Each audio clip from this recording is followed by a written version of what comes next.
What's up mga kabady? Magandang gabi.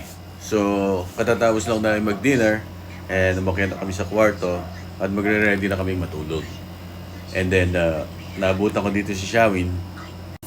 So, ayan si baby Shawin. May ginagawa siya. What are you doing, Shawin? Yan ang ginagawa niya. Bakasyon na siya. Grade 1. Vacation na siya. And then, bago siya matulog, yan ang pampatulog niya. Nagbabasa siya ng book. Yan. Very good, Shawin. Say good night, everybody.